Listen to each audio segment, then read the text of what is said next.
You know how great Hollis Bullitt is? She's great, great, great granddaughter of Augustus Bullitt. That's how great she is. Almost as great as the bourbon. Almost. Almost. Almost. So you've told me that you like the bourbon. I really like the bourbon. I like this glass that you have tonight. I like it too. It is the fastest growing small batch bourbon. We're very proud of that. I don't know if it's the fastest growing small batch glass, but maybe. What do you think makes it the fastest growing small batch? Well, I think people really respond to the spiciness of it, and the cocktail culture is coming back full swinging. We're doing a lot of whiskey and food pairings, trying to get people to open up their minds, you know, and have maybe a nice Manhattan with a steak, as opposed to always choosing wines, which are a fine choice, but you know, just mix it up a little bit. And the Bullitt really holds up well in a lot of the classic cocktails. And you know, it's nice neat with a steak too, but the mixologists have really taken us under their wing. That's great. So. And it's called the Frontier Whiskey. If you didn't know, Bullitt Bourbon is the true Frontier Whiskey. What makes it the Frontier Whiskey? Well, I would like to say because my grandfather started making it way back when, 1800s, and that's when we were in frontier time. And he was transporting it up and down the Mississippi, and at one point he actually went missing, and we think that there were more fun things in New Orleans maybe.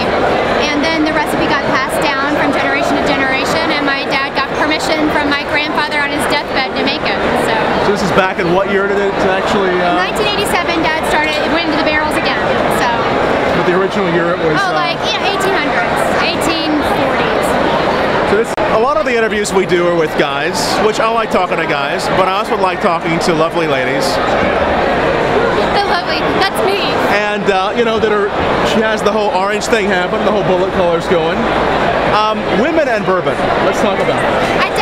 I call them the whiskey chicks, and I think that we get more and more every year. I've been doing this for about, well, I was at the distillery with my dad in '98. I've been doing the Whiskey Fest about 5 to 7 years, and more women every year. I love it because the girls go, oh, that's too harsh for me. But you know, water is to whiskey as oxygen is to wine. You know, add a little ice, you know, sip it, and it's okay. But I don't know how many other daughters are in the business, so I like being one of the few. It's usually a father to son thing. Especially that are three greats, that are that great. Exactly. And when I started on, I'll say this because you guys were talking about my necklace and my outfits. I said, Dad, you know, how do you want me to dress? Because I'm an artist and I had dungarees, you know, like in Scotland, the dungarees. I was a painter. And Dad goes, dress like your mom. I love the way your mom dresses. And I was like, oh no, I'm going to dress like the bottle.